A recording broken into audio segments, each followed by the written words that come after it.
itu segalanya, Mbak. Kalau misalkan aku nggak sehat, pertama aku tidak bisa mengurus keluarga, itu paling utama.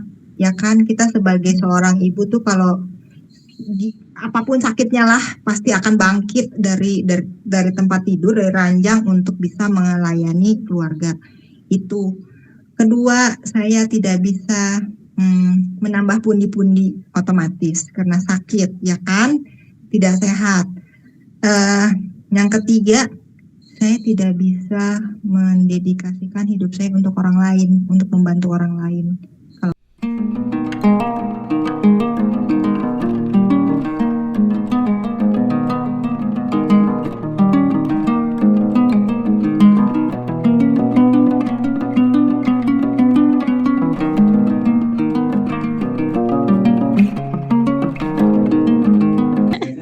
Ya, selamat malam teman-teman semuanya yang udah join ya di Google Meet ataupun di Instagram Live kita ya. Selamat malam teman-teman semuanya.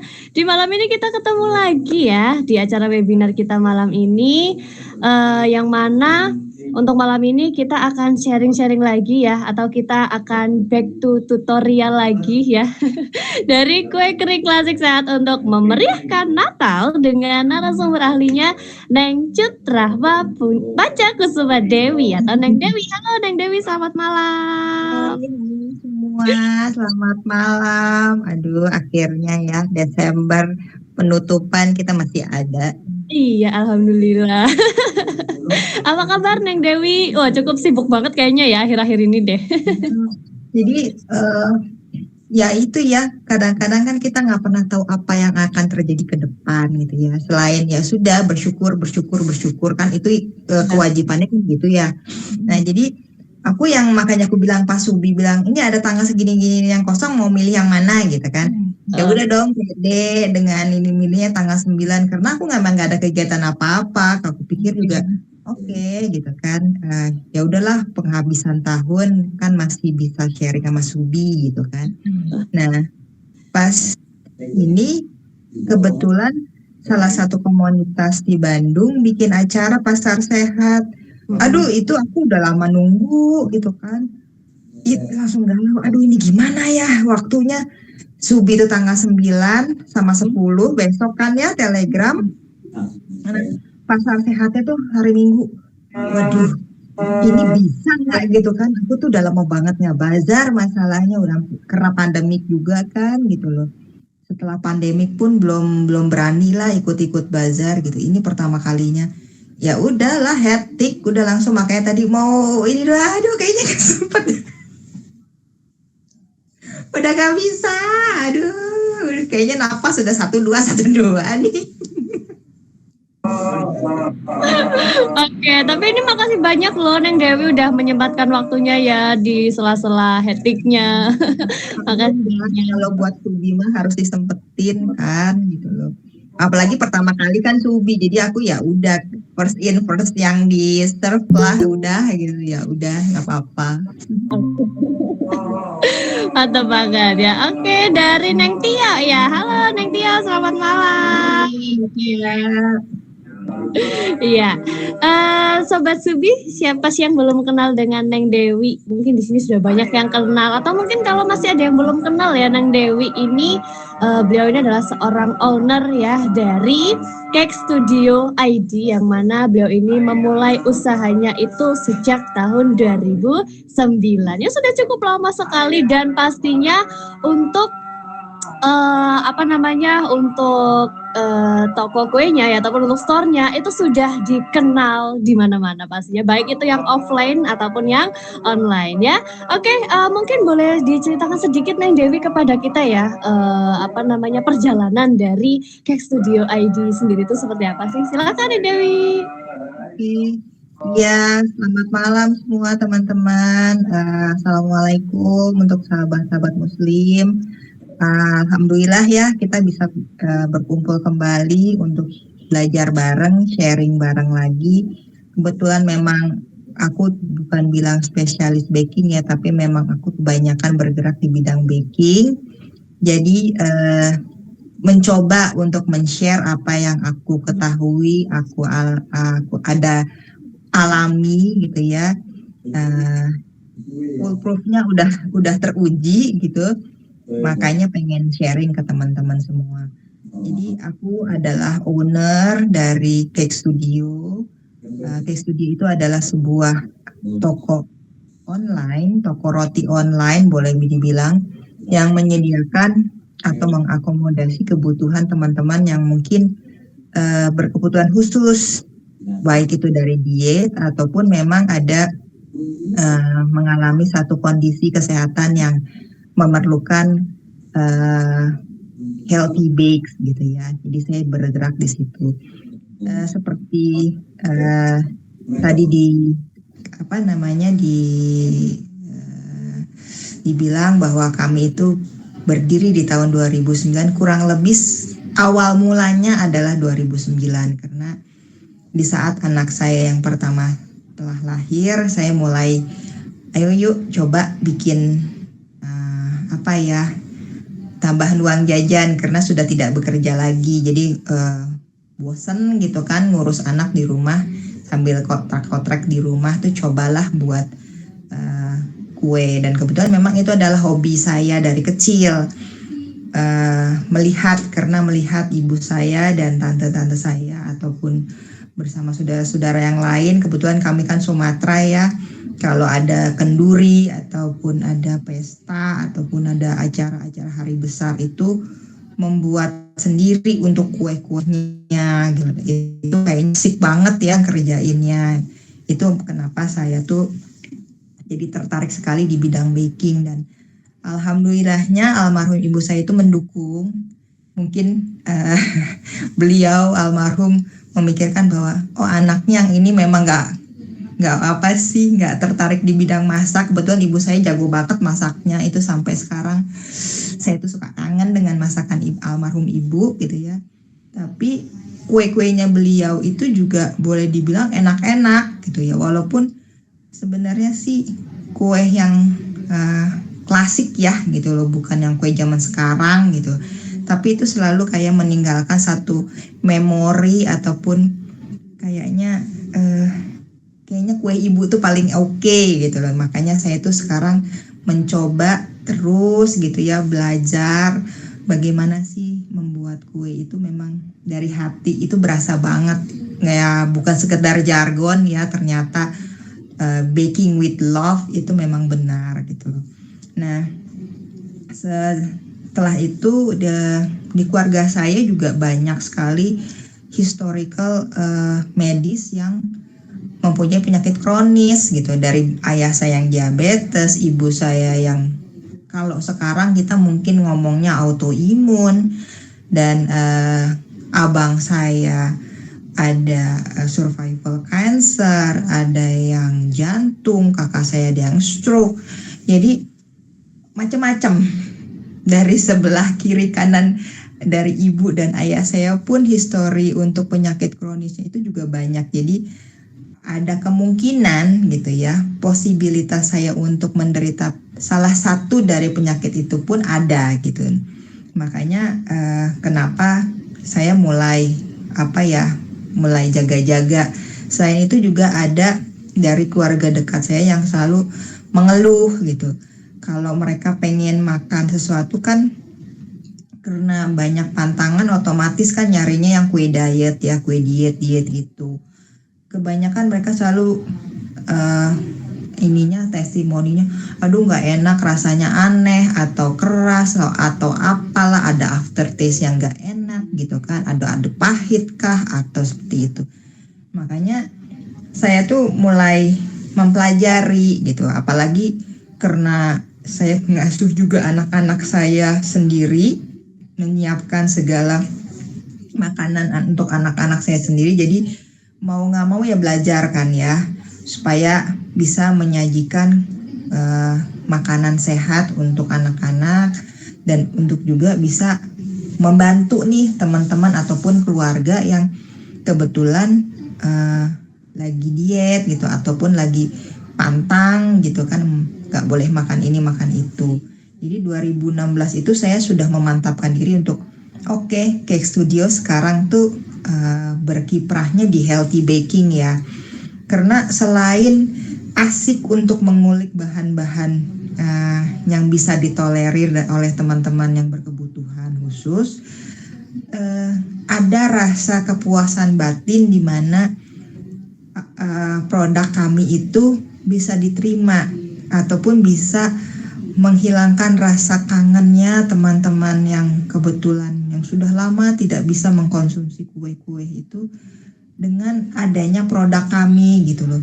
Itu kepuasan batin yang tidak akan pernah terbayarkan oleh ataupun bisa dinilai dengan uang lah ya, walaupun pusing gimana cari alternatif bahannya, gimana cara mengolahnya, bagaimana cara menyajikan yang semenarik mungkin, yang estetik mungkin gitu ya.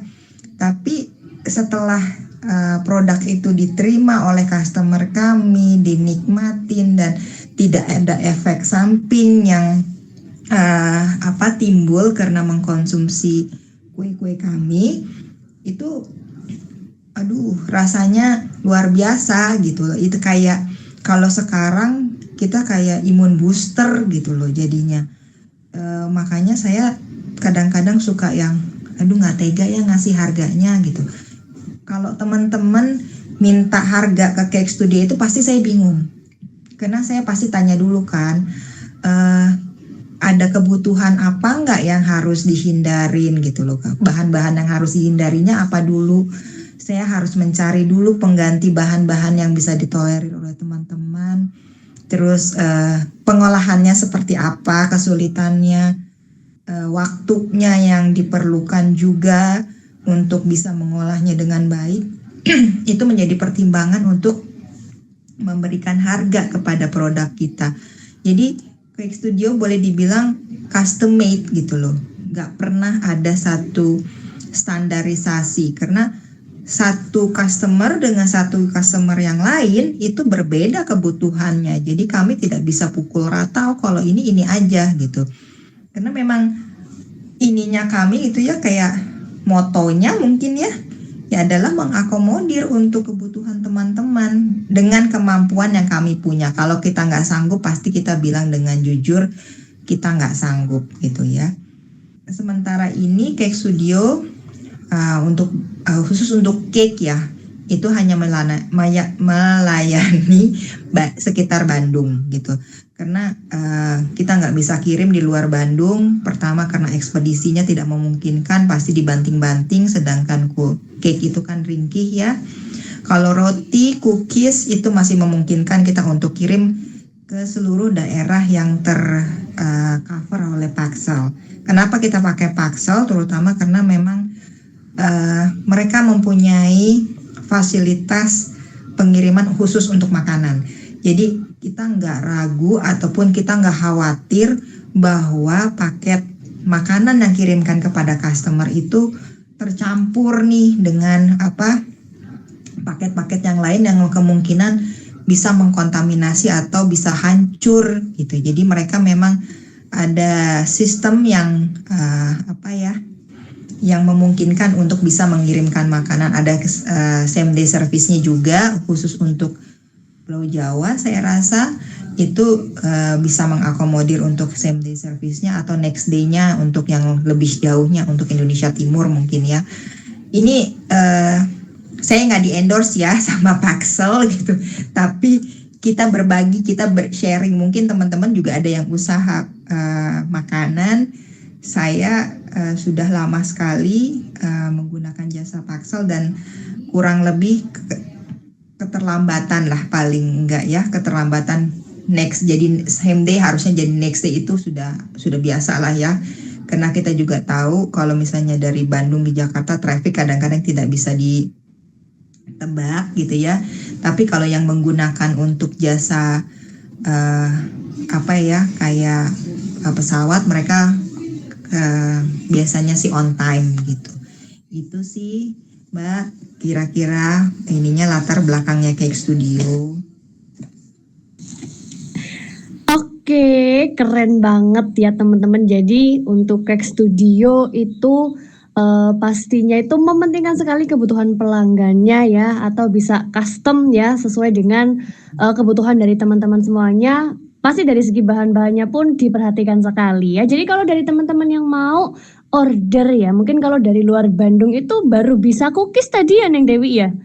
Cookies sama roti. Jadi Oh, kita ada roti, cookies sama cake. Dan kalau cake itu biasanya ya cuman Bandung dan sekitarnya ya untuk cake gitu loh.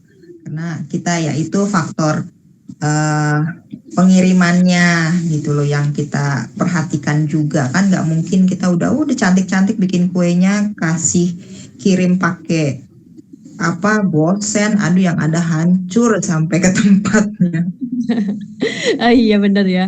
Jadi kalau misalnya teman-teman yang di luar Bandung ini mungkin harus sering-sering ya apa namanya join kalau webinarnya sama Neng Dewi. Soalnya kan nanti bakal tambah resep juga ya. Jadi walaupun belum bisa order sama Neng Dewi, bisa buat sendiri di rumah gitu ya Neng ya dengan resep dari Cake Studio ID. Bisa Oke. dicoba nanti resepnya di rumah ya gitu. Oke, ya. Perayaan Natal ya, ternyata sudah di depan mata dan ternyata nggak terasa juga sudah di penghujung tahun kita ya. Banyak sekali persiapan yang pasnya itu disiapkan oleh teman-teman semuanya yang merayakan. Salah satunya adalah dengan kue kering pastinya. Kayaknya bakal kurang komplit ya kalau tanpa kue kering. Berbagai macam jenisnya pun sudah banyak dipajang di toko-toko terdekat kita. Namun tak sedikit juga yang menyiapkan dengan hasil karya tangannya sendiri. Dengan segudang resep yang sudah dipersiapkan untuk menyambut perayaan istimewa. Nah, malam ini kita akan back to tutorial lagi nih Sobat Subi dengan resep dari Cake Studio ID ya yang pasti itu bakal bisa Sobat Subi praktekkan di rumah nanti ya. Terlebih nih buat Sobat Subi yang domisilinya itu di Bandung ya, jadi kan belum bisa order ya apa dari apa namanya cake-nya Neng Dewi ya. Jadi bisa buat sendiri nanti di rumah.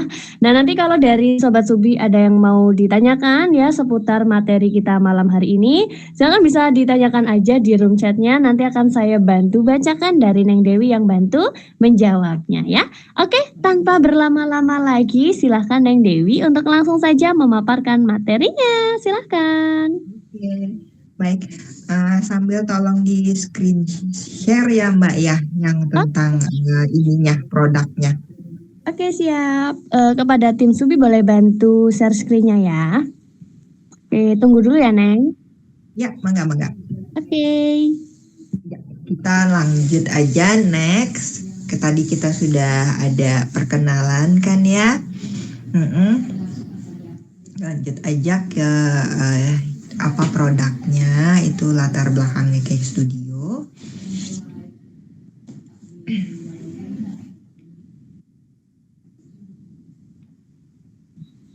Oke, next ya, Neng ya. Ya, next. Oke. Ya, next lagi. Oke. Jadi kita kenapa pertama nih dari sekian banyak kue-kue kering untuk Natal tuh aduh ini banget bervariasi banget ya. Tapi saya tetap memilih kue-kue kering klasik. Kue-kue kering klasik itu apa aja sih? Pasti ada nastar, ada putri salju, ada kastengel, ya kan? Terus ada kue kacang ataupun semprit biasanya gitu ya. Itu kue kayak wajib gitu loh, kue wajib, kue kering wajib untuk setiap perayaan hari raya. Baik itu di Muslim untuk hari raya Lebaran ataupun untuk sahabat-sahabat Kristiani itu untuk Natal dan Tahun Baru. Nah, kebetulan malam ini kita akan membuat versi sehat dan vegannya. Jadi teman-teman yang kebetulan mempunyai keluhan, aduh aku kan nggak bisa telur, aku nggak bisa butter karena turunan dari produk susu sapi gitu. Jadi laktos intoleran. Gimana dong pengen makan nastar tapi vegan enak terus ya biar lengkap lah ya Natalnya gitu kan. Nah ini teman-teman bisa lihat, yuk kita ke bahan-bahannya next Mbak. Ya oke. Di sini untuk versi vegannya saya akan menggunakan vegan butter gitu loh. Vegan butternya itu 200 gram. Vegan butter itu apa sih gitu kan? Vegan butter itu adalah butter yang tidak mengandung susu, turunan susu sapi ataupun produk-produk laktos yang lainnya. Jadi lactose free. Kebetulan untuk kalau boleh saya rekomendasi untuk merek ya, mohon maaf di Indonesia yang gampang untuk untuk ditemui, walaupun memang kita harus rajin-rajin chat kepada artisannya, itu adalah plant based gitu ya. Jadi saya kebetulan karena kami satu area di Bandung itu plenty base, namanya plenty base. Saya selalu menggunakan produk beliau gitu ya, produknya mereka untuk sebagai vegan butternya. Ada juga teman-teman mungkin punya pengertian vegan butter itu bisa nggak dari nut butter? Beda ya, jangan pakai yang nut butter, itu memang termasuknya vegan butter juga, tapi kita tidak menginginkan itu karena creamy dan rasanya berbeda. Karena kan untuk nastar sendiri harus yang butternya harus yang netral rasanya, karena kita pengen menonjolkan di sini adalah rasa dari si buah nanasnya ya kan, selain nanasnya gitu. Kecuali kita pengen buat chocolate chip cookies atau cookies yang lain, nut butter memang bisa digunakan gitu ya teman-teman. Terus semisal bisa nggak pakai minyak kelapa? Bisa, tapi ada proses yang harus dikerjakan. Proses apa? Mendinginkan si minyak kelapanya. Jadi hampir seperti krim, dinginkan di kulkas gitu loh, di lemari pendingin, supaya bentuknya seperti krim gitu loh, seperti agak beku sedikit. Karena iklim kita kan lumayan hangat ya, jadi minyak kelapa itu boleh dibilang cair aja dia sepanjang masa gitu. Tapi kalau di luar, terutama di negara-negara 4 musim kan, di musim dingin dia punya minyak kelapanya berbentuk seperti ya kayak mentega ya, kayak butter gitu yang bisa disendok gitu kan. Nah, cara mengakalinya kita bisa pakai minyak kelapa ya seperti itu. Didinginkan dulu di kulkas gitu, di lemari pendingin. Jangan lama-lama ya teman-teman ya, kira-kira 10 menit, 15 menit paling lama, udah keluarin lagi. Memang untuk membuat kue kering versi vegan ini agak ramah kulkas, karena akan bolak-balik masuk kulkas adonannya, karena itu cenderung iklim kita yang cenderung hangat. Walaupun kayak kami yang di Bandung sekarang hampir tiap hari hujan, itu tidak menjamin bahwa produknya yang sedang kami olah itu nggak bolak-balik masuk kulkas, tetap masuk kulkas gitu ya. Jadi supaya tidak cair nanti saat processingnya. Lalu bisa menggunakan juga kakao butter, bisa nggak? Bisa. Kakao butter kan memang bentuknya sudah blok-blok ya kayak ice cube gitu kan ya. Kalau teman-teman mau menggunakan kakao butter itu adalah lemak dari kakao, dari coklat, buah coklat ya. Jadi diambil lemaknya sebagai ya untuk bahan-bahan untuk baking ataupun yang lainnya, biasanya juga untuk kosmetik. Tapi kebetulan kita kan sedang membahas tentang makanan ya. Nah, kakao butternya supaya bisa diolah, karena dia sudah bentukannya dari pengrajinnya berbentuk blok gitu ya, berbentuk cube-cube seperti itu, diserut gitu loh. Jadi diserut boleh pakai vegetable peeler, pakai cheese grated juga boleh. Pokoknya yang bisa teman-teman akhirnya nanti kalau dikocok dengan gulanya itu bisa cepet nyampur gitu ya. Jadi dia nggak yang kita punya hand mixer tuh nggak bekerja dengan berat yang geletak-geletuk karena si kakao butternya masih keras banget gitu kan. Nah, kakao butter kan cenderung emang lebih stabil dibandingkan dengan minyak kelapa. Jadi itu sebabnya kenapa saya bilang teman-teman yang ikutan webinar malam ini siapin kertas dan pulpen ataupun pensil karena saya akan berbagi substitute bahannya yang bisa digunakan. Selain ini bisa digunakan apa sih? Saya nggak akan mention di slide-nya karena biar teman-teman juga aware gitu ya. Jadi teman-teman juga lagi bahas apa nih gitu, nggak sekedar untuk yang penting ikut deh webinarnya gitu. Karena sayang nanti ujung-ujungnya cuma di screenshot, habis itu masuk galeri handphonenya, udah nggak akan dibikin ya kan, dan lupa pula pas buka ini gimana caranya gitu kan, ini bisa diganti apa gitu kan, pasti gitu. Nah lanjutnya nanti kalau ada teman-teman misalkan pakai ini bisa nggak, silahkan saja bertanya nanti, boleh saya coba kira-kira oh ini bisa apa enggak gitu ya. Sejauh yang tadi saya utarakan, saya sampaikan adalah yang pernah saya pakai, saya aplikasikan gitu ya. Untuk gulanya kita pakai 50 gram saja. Nah, gula halusnya ini karena kebetulan kita menghindari gula rafinasi, bisa menggunakan gula aren atau gula kelapa yang kita haluskan dulu gitu ya. Jadi memang nanti hasil akhirnya agak sedikit mencoklat dia gitu ya. Atau teman-teman bilang pasti ada yang kalau pakai brown sugar bisa nggak? Bisa gitu ya, bisa, boleh pakai brown sugar atau bisa pakai molasses, boleh gitu ya. Tapi tentu takarannya akan berbeda gitu ya.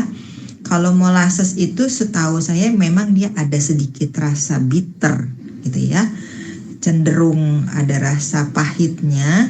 Jadi jangan terlalu banyak. Sebenarnya kan ya fungsi gula di dalam adonan nastar itu hanya sebagai penambah rasa dan penyatu gitu loh.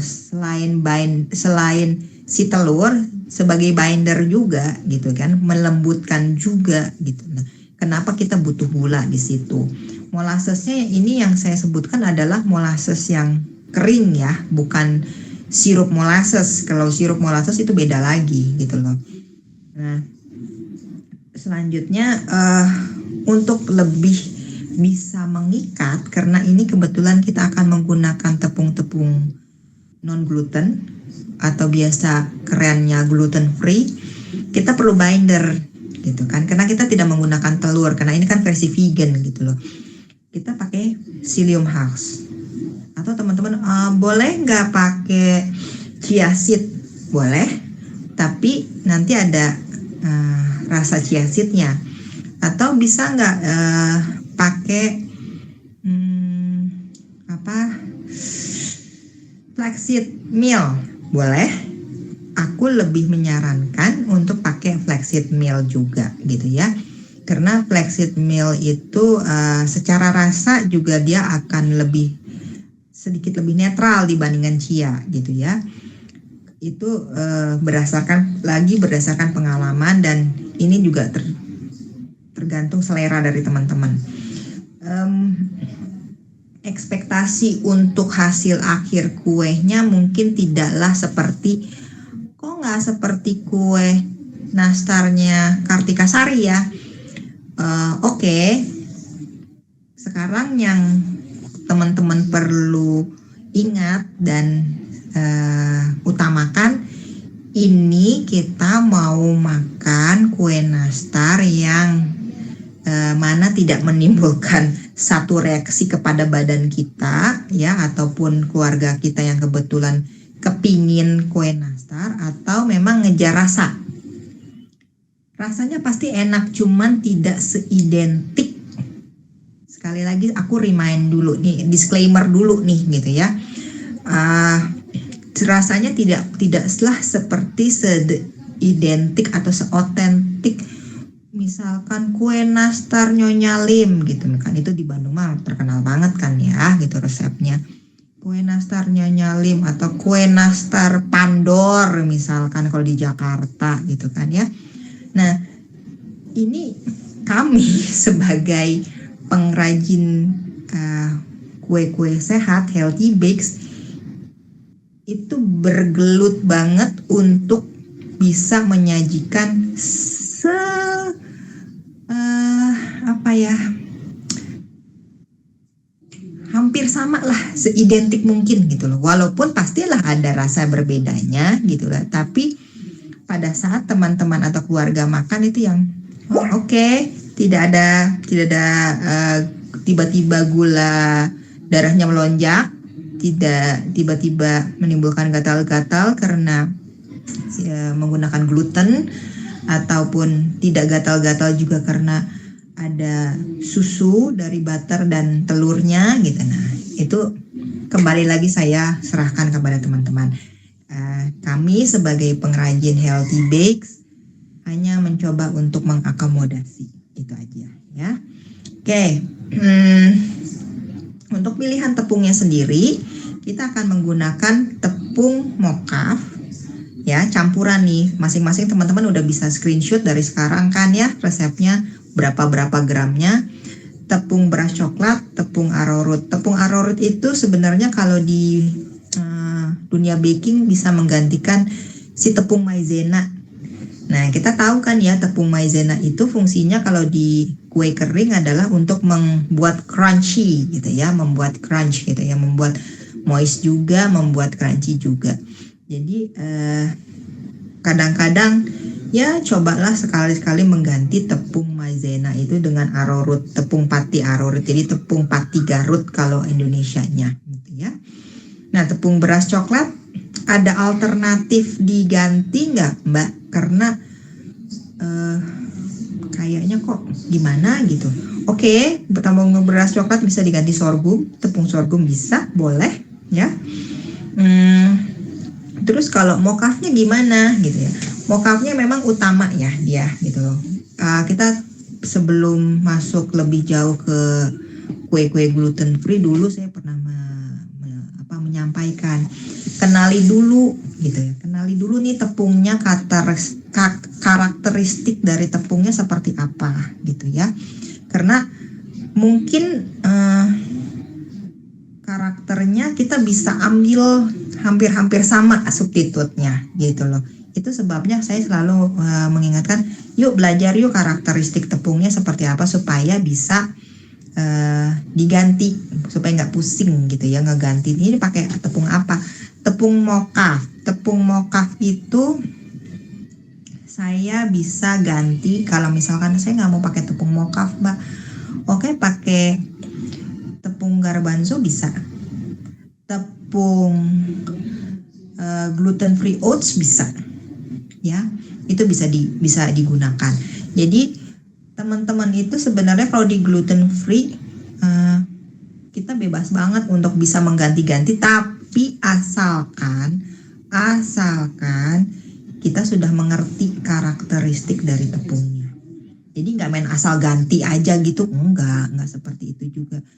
Ya nggak bisa dibilang simple atau gampang karena jam terbang juga menentukan kan ya. Semakin teman-teman banyak berpraktek dengan tepung-tepung gluten free, pasti lebih paham akhirnya, oh ini bisa begini ya, hasilnya bisa begini ya, ini begini, seperti itu. Oke. Nah, kemudian ada 2 sendok makan susu kelapa. Ini produk baru, mungkin saya yang terlambat melihat ya. Ada waktu itu saya sedang belanja stok di salah satu toko bahan makanan sehat gitu ya. Ada susu kelapa. Susu almond udah pernah dong, udah sering dengar kan susu almond bubuk ya kan. Susu kelapa bubuk. Wow, gitu kan. Saya langsung emis. Oh, oke.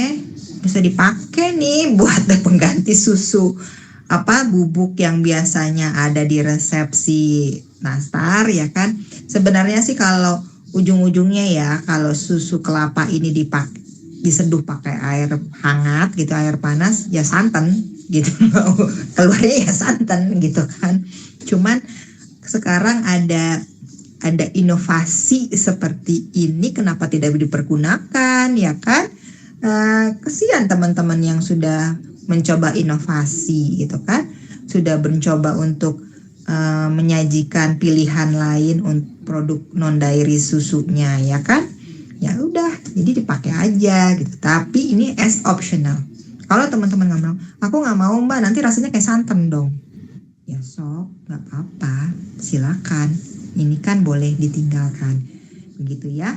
Lanjutnya mungkin saya ada kelupaan sedikit, kasih ini ya, apa namanya, vanilla extract ya, vanilla extract biar harum. Teman-teman tahu kan, tepung-tepung gluten free itu terkadang mempunyai aroma khas dari tepungnya sendiri. Entah itu mokaf dengan wangi ya sedikit asamnya, ada asam sedikit ya. Beras coklat juga ya wangi seperti itu. Ini salah satu trik atau tips yang bisa saya bagikan adalah si tepungnya ini setelah dicampur ya, campurkan ini udah ya jadi 350 ya, 350 gram ini kita sangrai dulu teman-teman. Nah, untuk menghilangkan aroma dari si tepung-tepung ini gitu. Selain itu, ini juga memperpanjang lifetime kue keringnya teman-teman. Karena apa? Kadar airnya berkurang, ya kan? Kan kita pengen kadang-kadang bukan pelit sih, tapi lebih hemat sebenarnya ya, lebih tepatnya. Pengen kue kering itu bisa bertahan lebih lama gitu ya. Sedangkan kalau misalkan tepungnya ini tidak disangrai, ya fine lah gitu loh. Kalau saya untuk gluten free itu tidak pede yang nyimpen lama-lama, karena kan takut ya kadar airnya saya juga ya kan agak lembab biasanya kalau tepung-tepung gluten free itu gitu loh. Nah ini salah satu tipsnya adalah disangrai dulu aja gitu. Sangrai kayak kita mau kalau di kue kering klasik yang lainnya tuh sagu keju. Ya kan, kalau mau bikin sagu keju itu kan disangrai dulu tuh sagunya pakai daun pandan ya kan, biar wangi. Bisa dilakukan seperti itu juga supaya aroma-aroma bawaan dari si tepungnya itu hilang gitu.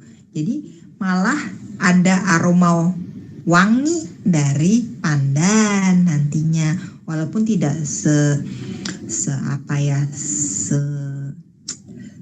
kayaknya bakal wangi pandan banget tuh enggak gitu loh,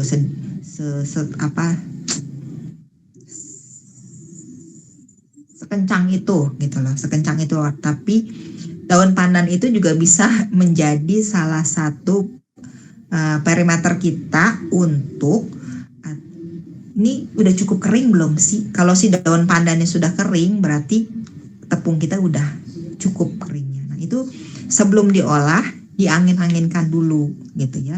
Jadi kalau misalkan teman-teman hari ini mau buat kue nastar, berarti hari sebelumnya lah itu si tepungnya sudah disiapkan untuk disangrai. Jadi pas hari haknya untuk menggunakan sudah siap, nggak nunggu lagi, aduh udah siap-siapin bahan, udah ini udah itu, nunggu dulu nyangrai tepung dulu, lama lagi, keburu malas ya kan, biasanya udah kayak gitu. Jadi ya time management juga sih di sini mainnya gitu ya. Oke, kita berlanjut dengan selai nanas. Aduh, ini selai nanas kalau buat sendiri itu emang paling top lah dibandingkan dengan kita beli gitu. Walaupun bikinnya effort banget, sangat udahlah nanti kita harus membulat-bulatkan si selainya, belum lagi bikinnya tuh yang heboh seheboh-hebohnya ya. Jadi di sini saya pakai nanas Palembang, bukan nanas Garut. Kenapa? Nanas Subang. Kenapa? Karena yang kita butuhkan adalah selain nanas, tepatnya adalah semi ampas nanas yang dikasih gula gitu ya, bukan jus nanas. Nanas Subang itu airnya banyak banget, yang ada teman-teman keburu pegel ngolah selainya ya, kecuali pakai gula pasirnya banyak, cepet. Sementara kita kan menghindari gula pasir gitu loh. Kenapa? Karena kita pingin yang ya boleh dibilang sedikit diabetic friendly lah ya, ataupun manisnya tuh nggak parah gitu, nggak bikin manis banget gitu nih. Nah di sini pemanisnya kita pakai gula singkong. Ya teman-teman udah pada tahu kan ya, sekarang gula singkong sudah ada. Jadi sebenarnya kayak fructose ya, yaitu itu coba cari yang boleh dibilang dengan merek yang terpercaya, karena banyak banget yang jual bulk, yang jual di repack lagi, kita nggak pernah tahu itu bener apa enggak. Jadi sekali lagi diingatkan, be smart customer ya, smart shopper, jangan main mentang-mentang oh ya pakai ini langsung beli aja gitu. Yang ada yang murah nih beli aja ya kan, itu nggak jauh-jauh beda sama kemarin obat sirup kan ya gitu, pengen murah gitu kan, akhirnya banyak yang metong ya kan, dan anak-anak kecil pula, itu gemes banget sih gitu.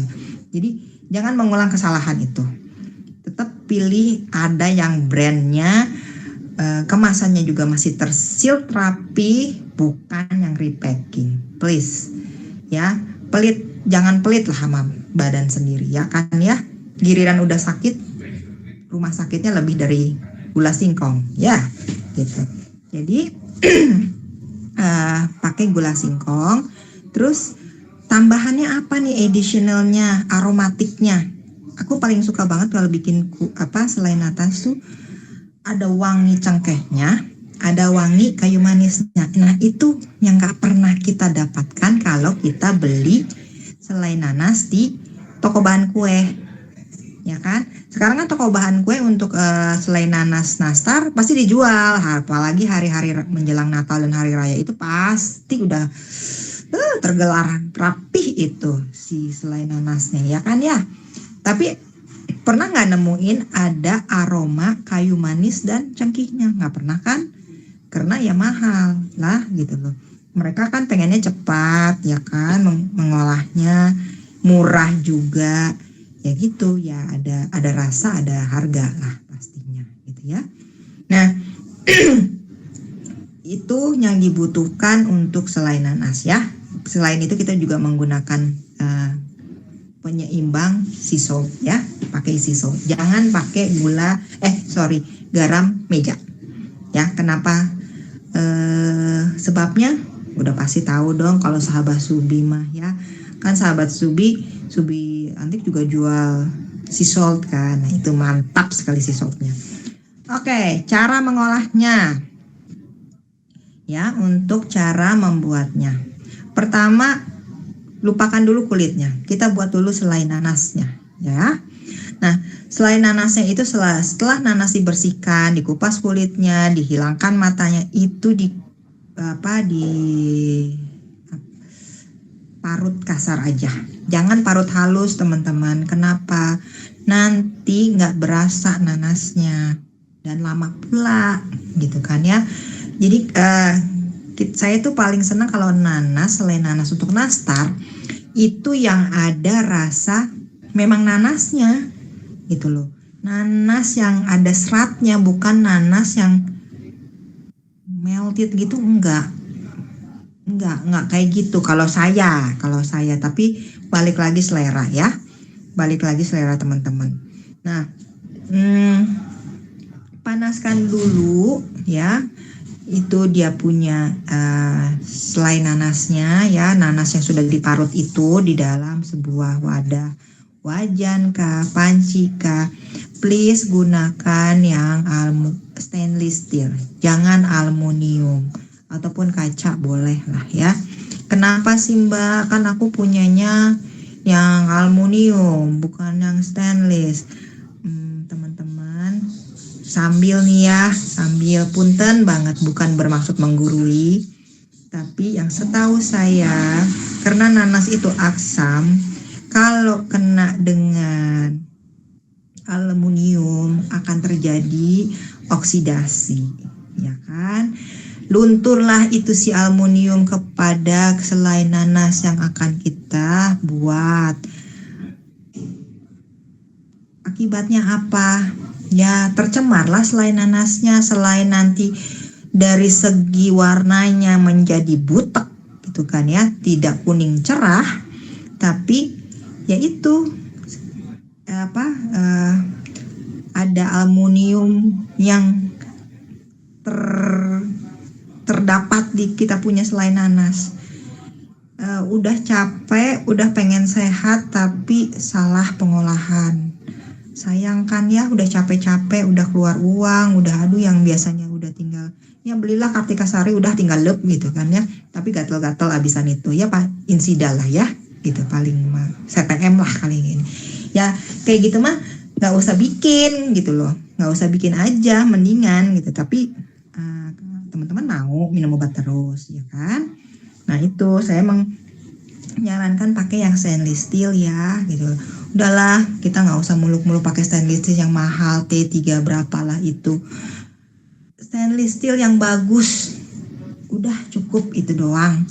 Terus sama kaca masih boleh lah, sesekali ya gitu loh, karena itu menghindari proses oksidasi dari asam si nanasnya gitu ya. Oke, setelah airnya, dan ini pakai, mohon maaf teman-teman yang kurang sabar, ini adalah latihan Anda melatih kesabaran. Pakai api kecil, jangan pakai api gede gitu ya, api besar.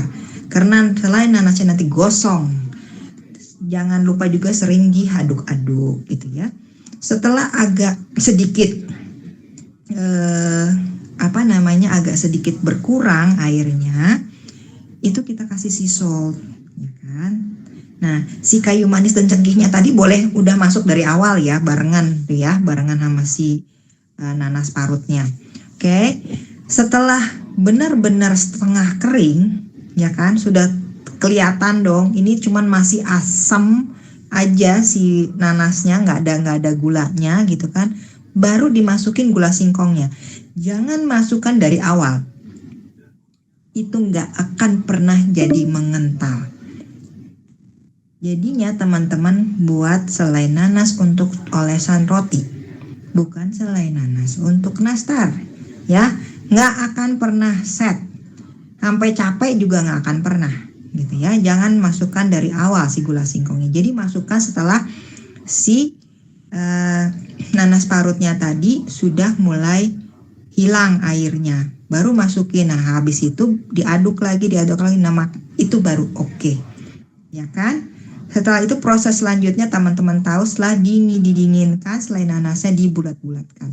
Memang selai nanas yang kita bikin ini dia cenderung lebih basah dibandingkan selai nanas yang kita beli dari toko bahan kue. Gak apa-apa, yang penting sehatnya dan masih bisa dibuletin, walaupun kita nggak nahan pengen nyoel-nyoelnya karena saking itu agak lengket ya di tangan. Gak apa-apa, pikirkan sehat gitu ya, rubah pola pikirnya. Setelah itu baru untuk kulitnya sendiri seperti biasa, vegan butternya dikocok dengan gula halus ya kan, psyllium khasnya dimasukkan ke dalam campuran tadi, tepung-tepungannya masukkan, aduk pakai spatula aja, nggak usah diaduk pakai mixer lagi. Jadi penggunaan mixer itu hanya untuk mengaduk atau mengkocok si vegan butter dengan gula halusnya. Kalau pada saat teman-teman mengolah kulitnya menjadi sangat lembek, karena vegan butter itu mudah sekali lembek, tapi Plenty Base kemarin sudah mulai menginovasi, ada improvement untuk produknya, lebih agak sedikit lebih lama di suhu ruang gitu ya, itu lebih memudahkan. Jadi mereka terus improve untuk bisa dia punya vegan butternya stabil di ruangan ya. itu bisa dipakai. Kalau misalkan terlalu lembek, masukkan ke dalam kulkas dulu, dinginin dulu. Nanti baru kita pulung, kita isi dengan selai nanas yang sudah kita siapkan. Oke, sudah. Proses selanjutnya adalah setelah selesai semua si adonan kulit nanas ini diisi dengan selai nanasnya yang berbentuk, silahkan teman-teman berbebaskan diri untuk membentuk seperti apa maunya. Kalau saya lebih memang klasik banget, bulat-bulat aja biar cepat gitu ya, karena saya kerja sendiri. Jadi nggak mau yang terlalu ribet, harus yang di roll atau apa, senyamannya ya. Senyamannya, mau bentuk yang daun kah, bentuk mawar kah, yang kebetulan jiwa seninya beyond gitu kan ya, melebihi rata-rata, silahkan dipergunakan gitu ya. Tapi kalau saya kebetulan saya pengen cepet selar gitu kan ya, jadi bulat-bulat aja, gampang gitu ya. Atau kalau orang zaman dulu tuh agak seperti jambu, nah nanti dihias pakai cengkih di atasnya, itu juga cantik. Nah oke, setelah selesai kita juga sambil buat tadi bulet-buletin, udah panaskan oven kan ya. Ovennya di sekitar suhu 160-170 derajat Celcius, tergantung karakter dari oven masing-masing. Coba kenali ovennya gitu ya. Yang kebetulan saya pakai adalah oven yang kombinasi ada gas dan listrik, bukan oven listrik. Karena oven listrik terkadang juga mempunyai karakter masing-masing, dan kebetulan saya tidak mau bayar listrik mahal ya. Jadi saya pakai yang kombinasi gas dan listrik. Itu di 170 api bawah. Ya, api atasnya nggak usah dihidupkan gitu ya. Kalau teman-teman mau main di api atas, kita akan bake ini sekitar 20-22 menit. Sekitar di 8 menit terakhir itu biasanya saya suka pakai sih kadang-kadang ya, api atas itu yang kira-kira cuma sampai 150 top, nggak lebih dari itu, karena nanti nastarnya gosong. Jadi ininya apa sih hasil akhirnya yang keluar bukan golden brown tapi dark brown gitu ya. Nggak overcook, cuman dark brown aja, jadi agak kurang cantik aja ya. Oke. Biasanya nastar ini punya olesan kan ya untuk di atasnya. Itu kita bisa pakai karena ini vegan, kita tidak pakai kuning telur ya kan, tidak pakai butter untuk mengolesnya. Jadi kita pakai ini ada 2 option ya kan, ada 2 option.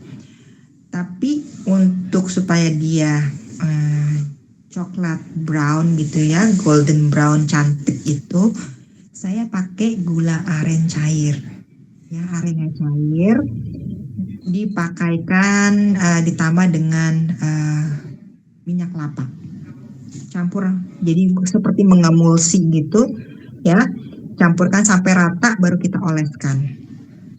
Neng, maaf ya, saya iya, ini soalnya kita tinggal 5 menit lagi ya Neng ya. Nanti habis 5 menit otomatis terhenti Neng. Jadi kita lanjutkan besok nggak apa-apa Neng Dewi? Nggak apa-apa. Kok luar biasa sih, aku bisa kelewatan gini. Biasanya setengah jam kelar loh. Aduh Tuhan. Biasanya. Jadi saya juga nggak ini banget ya. Jadi tinggal 5 menit lagi. Karena sekarang Google Meet itu kayak gitu Neng Dewi. Aturannya 1 jam ya. Jadi takutnya nanti kita belum closing malah udah ini ya. Jadi kayak kita pacaran aja gitu ya, kalau habis kuota mohon maaf gitu ya teman-teman. Ya gitu sih. Oke. Sebelum kita tutup, satu pertanyaan ya buat Neng Dewi. Karena dari studio itu kan mementingkan sekali nih ya, dari bahan-bahannya itu mementingkan sekali dengan kebutuhan customernya. Nah, untuk Neng Dewi sendiri ini, apa sih makna kesehatan buat Neng Dewi? Ya mungkin secara singkatnya aja nggak apa-apa deh. Waduh, aku sehat tuh segalanya Mbak. Kalau misalkan aku nggak sehat, pertama aku tidak bisa mengurus keluarga, itu paling utama ya kan. Kita sebagai seorang ibu tuh kalau apapun sakitnya lah pasti akan bangkit dari tempat tidur, dari ranjang untuk bisa melayani keluarga itu. Kedua, saya tidak bisa menambah pundi-pundi otomatis karena sakit, ya kan? Tidak sehat. Yang ketiga, saya tidak bisa mendedikasikan hidup saya untuk orang lain, untuk membantu orang lain kalau saya sakit. Karena saya nggak mungkin nolong orang lain sementara saya pun sakit. Jadi saya harus sehat, ya kan? Saya harus sehat dulu, saya baru bisa tolong orang. Sehat ini juga nggak secara cuman fisik ya, tapi as a mentally health juga harus. Karena bukan apa-apa, ya bukan sekedar cuman trending ya sekarang mental health itu bener loh gitu loh. Itu bener, dan sekarang kan sudah banyak terbukti generasi di bawah saya, anak-anak sekarang pun sudah terkena gitu loh dari segi mental health-nya itu karena bullying, karena mungkin sesuatu di dalam keluarga. Nah, itu yang mental health itu yang kadang-kadang kita kecolongan gitu loh. Nah, sekarang saya alhamdulillah berusaha menyimbangkan kedua itu gitu ya.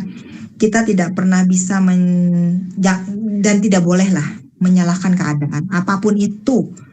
Kalau memang kita membutuhkan pertolongan, baik itu kita sakit secara fisik atau mental, get help, cari pertolongan. Jangan gengsi, jangan ini. Kan Indonesia tuh beragam loh.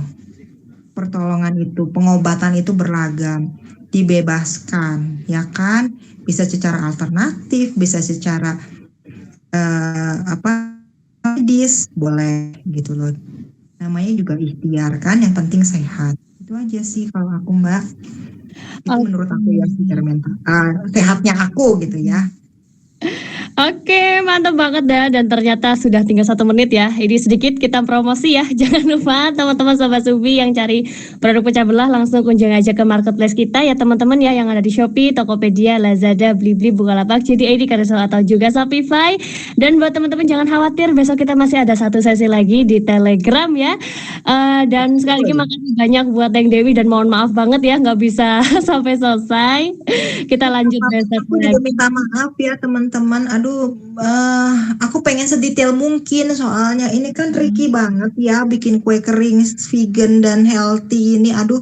Punten banget nggak sampai ini dibaca ininya resepnya. Kalau ada yang mau ditanyakan silahkan WA aku melalui nomor WA yang ada di bio-nya di Instagram atau follow kita punya Instagram juga bisa.